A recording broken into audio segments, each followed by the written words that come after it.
Hello students, class 9-এর ভৌত বিজ্ঞানের আমরা কিন্তু সাজেস্টিভ কোশ্চেন সলভ করছিলাম।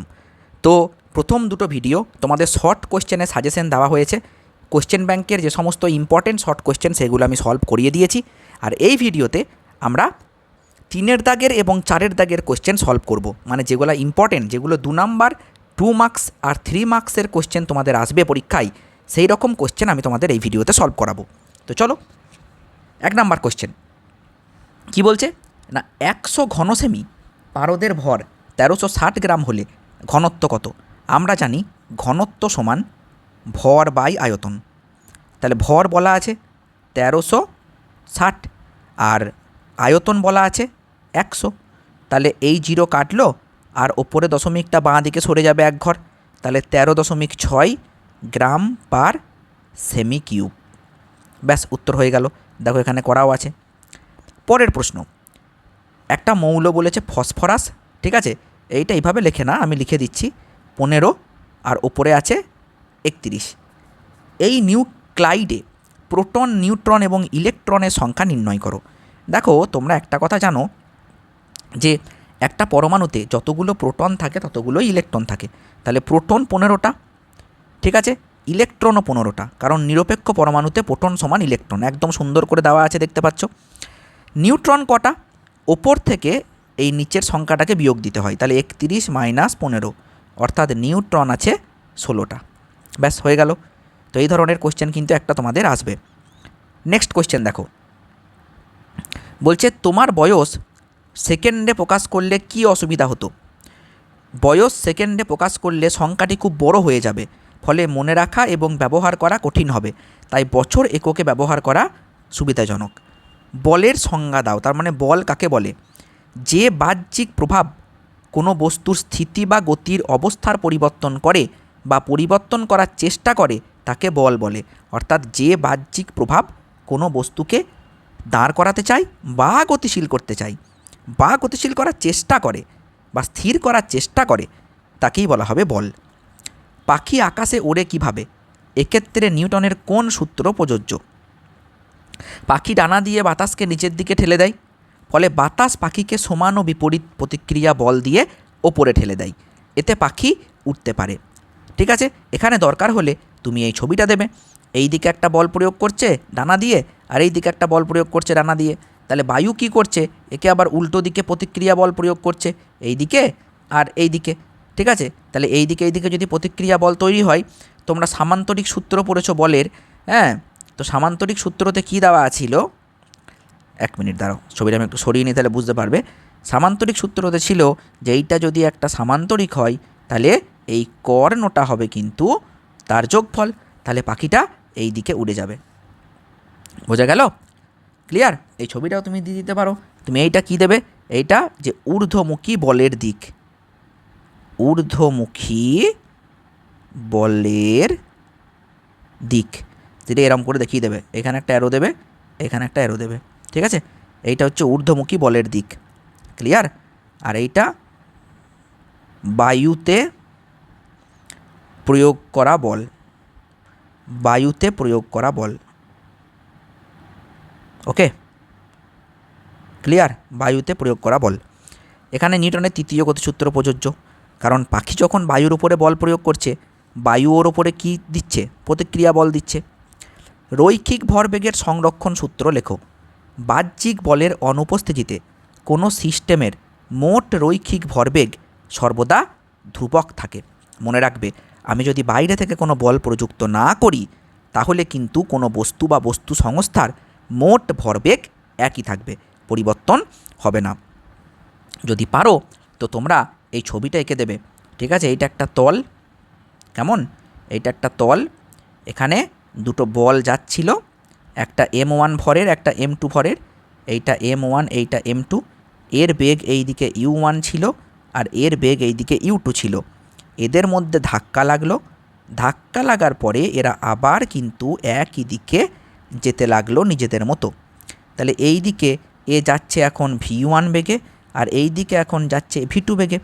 তাহলে ভর তো পরিবর্তন হয়নি না, এইটা ছিল m1, এইটা ছিল m2, সেটা তো একই আছে।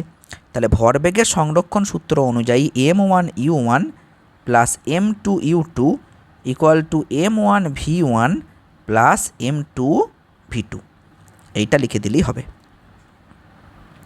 সংঘর্ষের আগে মোট ভরবেগ সমান সংঘর্ষের পরে মোট ভরবেগ। ঠিক আছে, ছবিটা দিয়ে দেবে, তাহলে নাম্বার কাটার কোনো চান্স থাকবে না। পরমাণুর 3টি মৌলিক উপাদানের নাম লেখো, এদের ভরের অনুপাত কত? পরমাণুর 3টে মৌলিক কণা প্রোটন, নিউট্রন আর ইলেকট্রন।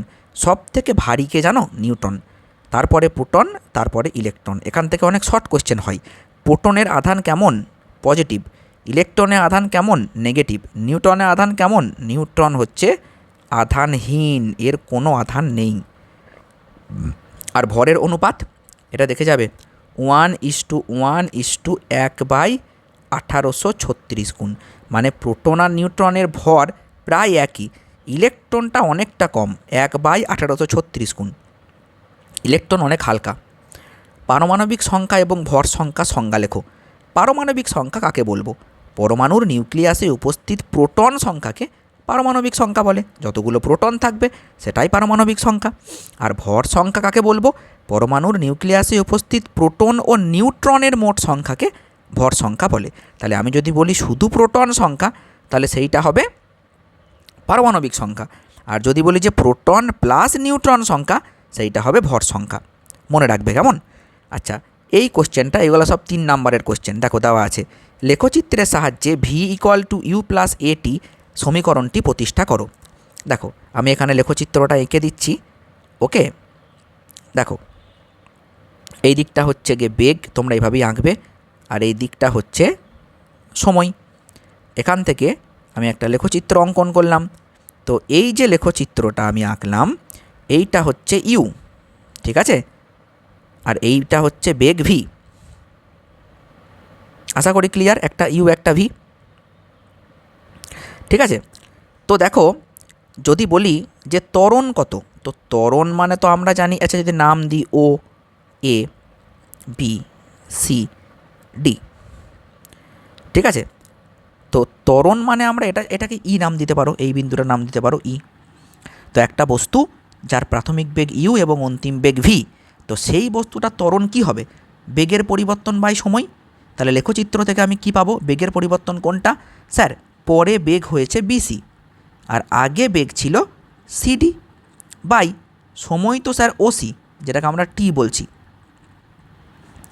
বিসি মানে ভি, সিডি মানে ইউ, আর ওসি মানে টি। তাহলে কি হয়ে গেল? V minus U by T, কোনাকুনি গুণ করে দাও। তাহলে V minus U equal to এটি।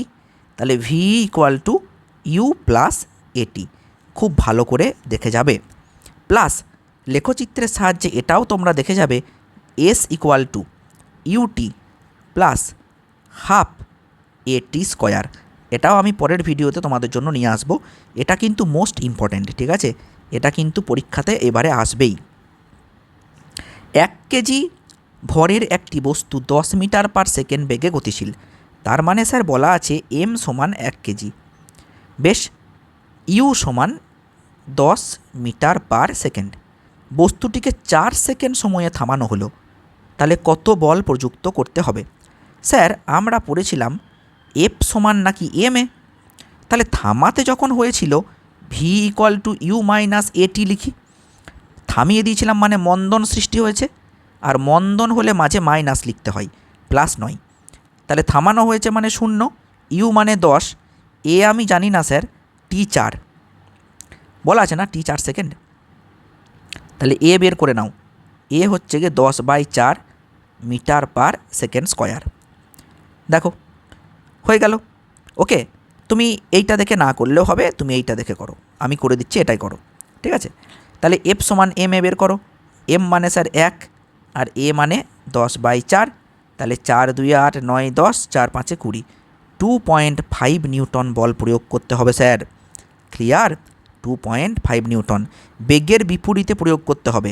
কেন বেগের বিপরীতে? কারণ তো ওকে থামাতে হবে না, এইদিকে আসছিল, ওকে থামাতে হবে, আর যদি থামাতে হয় তাহলে তো বেগের বিপরীতেই বলটা প্রয়োগ করতে হবে। বুঝতে পেরেছ? তারপরে দেখো, নিউটনের দ্বিতীয় গতিসূত্র লেখো। এইটা থেকে কি পাওয়া যায়? কোনো বস্তুর ভরবেগের পরিবর্তনের হার প্রযুক্ত বলের সমানুপাতিক এবং বলের দিকেই ঘটে, এইটুকু লিখলেই ফুল মার্কস। এটা থেকে আমরা কি পাই? F equal to M A. তাহলে বল সমান ভর গণিত ত্বরণ। এখান থেকে আমরা 1 নিউটনের ধারণাও পাই। বোঝা গেল? বেশ। নিউক্লিয় বল কাকে বলে? সালফার পরমাণুর ইলেকট্রন বিন্যাস লেখো। নিউক্লিয় বল মোস্ট ভাইটাল কোশ্চেন। পরমাণুর নিউক্লিয়াসের মধ্যে প্রোটন ও নিউট্রনকে একত্রে ধরে রাখে যে শক্তিশালী আকর্ষণ বল, তাকেই আমরা বলি নিউক্লিয় বল। তাহলে পরমাণুর যে নিউক্লিয়াস, সেই নিউক্লিয়াসের মধ্যে কারা থাকে গো?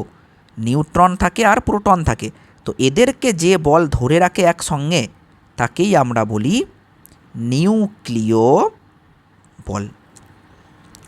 সালফার, স্যার সালফার আমরা এটা জানি 16টা প্রোটন থাকে। তাহলে আমি এরকম করে বলতে পারি কে এল এম, কেতে 2, এলে 8টা, এমে 6টা। ব্যাস, তাহলে 2 8 6। বোঝা গেল? সাধারণ তুলাযন্ত্রের সুবেদিতার শর্তগুলি লেখো। ধরে নাও তোমাদের যে কোনো কারো স্কুলে কোশ্চেনটা চলে এসেছে, এত ইম্পর্টেন্ট। তুলাদণ্ডের ভর কম হতে হবে। সাধারণ তুলাযন্ত্র দেখতে কেমন হয় গো? এইরকম হয়, তাই না? আর এইখানে একটা আলম্ব থাকে ধরার জন্য, ঠিক আছে?